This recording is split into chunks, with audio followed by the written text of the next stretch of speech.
আসসালামু আলাইকুম সবাইকে welcome back to my channel simple life with Mim. সবাই কেমন আছেন? আশা করি সবাই ভালো আছেন। গতকালকে আমার শ্বশুর অসুস্থ হয়ে যায়, তাই তাকে হসপিটাল নেওয়া হয়। তার পরের দিন আমি সারাদিন বাসায় একা থাকি। তো কি করলাম আজ সেটাই দেখাবো। গতকালকে আমার শ্বশুরকে অনেকগুলো ভিমরুল পোকা কামড় দিয়েছে। উনি অনেক অসুস্থ হয়ে পড়েছিল। পোকাগুলোর বিষ নাকি সাপের বিষের থেকে অনেক ভয়ঙ্কর হয়ে থাকে। তাই দেরি না করে ওনাকে আমরা হসপিটাল পাঠিয়ে দিয়েছি। সাথে গেছে আমার শাশুড়ি, আমার ননদ, আমার হাজব্যান্ড রাতে আবার চলে আসছিল। এই দিকে সকালবেলা আমি ঘুম থেকে উঠে হাঁসের খোপ খুললাম। হাঁসের খোপ খুলে হাঁসগুলো বের করলাম। তারপরে দেখলাম 4টা ডিম। দেখতেই অনেক খুশি লাগছিল। ডিমগুলো নিয়ে হাঁসকে আমি খাবার দিলাম। সব হাঁসগুলো তৃপ্তি নিয়ে খাচ্ছে, কারণ আমি ওদেরকে অনেক বেশি করে খাবার দিয়েছি। ওরা খাচ্ছে আর আমি দাঁড়িয়ে দাঁড়িয়ে দেখছি, কারণ ওদের খাওয়ার পরে আমি ওদেরকে আবার পানি দিব খেতে। পুকুর থেকে ওদের জন্য পানি নিয়ে এসে ওদেরকে আবার পানিও খেতে দিলাম। ওরা পানি খেয়ে আবার পুকুরে চলে যাবে।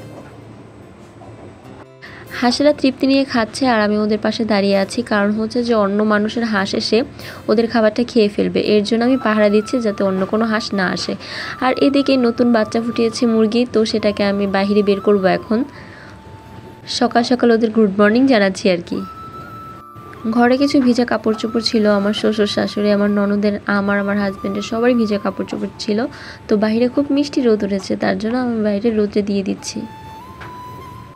কাপড় মেলতে মেলতে কাকিদের সাথেও কথা বলতেছিলাম। ওনারা জিজ্ঞাসা করছিল যে আমার শ্বশুরের কি অবস্থা। আসলে গ্রামের মানুষের মন মানসিকতা কি অনেক ভালো জানেন। যতই ঝগড়াঝাটি যাই হোক না কেন, কেউ অসুস্থ হলে বা কোনো কিছু হলে ওনারা খোঁজ খবর রাখে, এটাই অনেক। আমার মেয়ে ইনায়া এখনও ঘুমাচ্ছে, সকাল হয়ে গেছে, তার ওঠার কোনো নাম নেই। তার জন্য আগে থাকতে আমি ডিম সিদ্ধ বসিয়ে দিয়েছি। তারপর সকল ঘরের বিছানাগুলো আমি খুব ভালোভাবে ঝেড়ে নিচ্ছি, যাতে কোথাও কোনো ময়লা ধুলোবালি না লেগে থাকে। একদিকে সংসারের কাজ করছিলাম, আর একদিকে আমার শাশুড়ি আমাকে বারবার কল করছিল যে আমি কি করছি না করছি। আমার মেয়ের খবর নিচ্ছিল। হাঁস মুরগি সব কিছুর জন্য তার চিন্তা হচ্ছিল। কি রান্না করব সেটাও আমাকে আগে থাকতে ফোনে বলে দিয়েছিল, আর আমিও আমার শ্বশুরের কী অবস্থা সেটাও তাকে জিজ্ঞাসা করি। এইদিকে মেয়ের ঘুম ভেঙে যায়, মেয়েকে টিভি অন করে দিই। টিভিতে ও কার্টুন দেখে আর আমাকে বলল, আম্মু তুমিও আসো আমার সাথে, একসাথে দেখবে আমার পাশে বসে। মেয়েকে নাস্তা দিয়ে টিভি দেখাচ্ছিলাম, আর এই ফাঁকে আমি সকল ঘরগুলো ঝাড়ু দিয়ে নিয়েছি, আর সিঁড়িটাও ভালো মতো ঝাড়ু দিয়ে নিয়েছি। ঘর ঝাড়ু দেওয়া শেষে আমার শাশুড়ি মা বললো যে ওনারা আজকে চলে আসবে, এর জন্য ওনাদের জন্য তাড়াতাড়ি ভাত বসিয়ে দিয়েছি আমি গ্যাসের চুলায়। অন্যান্য সময় আমি লাড়কি চুলাতেই রান্না করি, কিন্তু আজকে তাড়াতাড়ি আমি গ্যাসের চুলায় রান্নাটা বসিয়ে দিয়েছি। ভাত বসানোর পর মনে পড়লো যে মুরগিগুলো আমি এখনও খোপ থেকে বের করিনি, তার জন্য মেয়েকে নিয়ে মুরগিগুলো বের করলাম। বের করার পরে মুরগিকে খাবার খেতে দিলাম, চাল ধান। আজকে মুরগিকে অনেক দেরিতে বের করার কারণে সব মুরগিগুলো কেমন যেন লাগছে।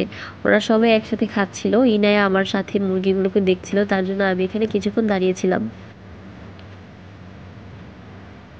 আসলে কালকে থেকে মনটা খুব খারাপ, কারণ আমার শ্বশুরকে ভিমরুল পোকা অনেকগুলো পোকা একসাথে কামড় দিয়েছে। তার জন্য উনি অনেক ছটফট করতেছিল। বাড়ির সবাই ওনাকে দেখে পুরো আশ্চর্য হয়ে গেছে। সবাই ধরে ওনাকে হাসপাতাল নিয়ে গেছে, ডাক্তারের কাছে নিয়ে গেছে।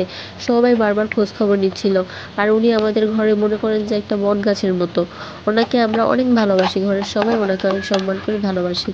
আমার শ্বশুর অনেক ভালো একজন মানুষ। ওনার কিছু হলে ঘরটা একেবারে অন্ধকার হয়ে যাবে। এসব ভাবতে ভাবতে কল্পনা আসতে আসতে খুব খারাপ লাগছিল। আর বারবার দোয়া করছিলাম যাতে সব কিছু ঠিক হয়ে যায়। শাশুড়িমা আমাকে কল করে আগে থেকে বলে দিয়েছে যে আজকে হাঁস যে ডিমগুলো দিয়েছিল প্লাস আগে যে ঘরের ডিম ছিল সেগুলো রান্না করতে। খুব সহজ করে আমাকে ফোনে বলেও দিয়েছিল যে কীভাবে রান্না করতে হবে। আমি সেভাবে তার কথা মতো রান্না করছিলাম। রান্না করতে করতে মেয়ের কাছে গেলাম, দেখি মেয়ে নাচতেছে। মাশাআল্লাহ। আসলে ঘরে আজকে কেউ নেই দেখে আজকে আমাকে একটু বিরক্ত করছিল, বারবার করে ওঠে, বায়না ধরছিল, আমার কাছে থাকতে চাইছিল। কিন্তু কি করবো বলেন, আমার তো একটু সংসারের কাজ করার দরকার ছিল। আমার রান্না প্রায় শেষ। এভাবে রান্নাটা আমার শ্বশুর খেতে খুব অনেক পছন্দ করে, এই জন্য আজকে ডিমটা এইভাবে ভুনা করলাম। আপনারা এভাবে ট্রাই করে দেখবেন, খুব ভালো লাগবে। ভিডিওটি দেখতে দেখতে লাইক কমেন্ট সাবস্ক্রাইব করতে ভুলবেন না কিন্তু। আর আমার ভিডিওটা কে কোথা থেকে দেখছেন সেটা কমেন্টে জানাতে ভুলবেন না কিন্তু। আমার রান্না শেষ, আমার শ্বশুরও চলে এসেছে। আজ এই পর্যন্ত। সবাই ভালো থাকবেন, সুস্থ থাকবেন। আল্লাহ হাফেজ। আমাদের জন্য দোয়া করবেন।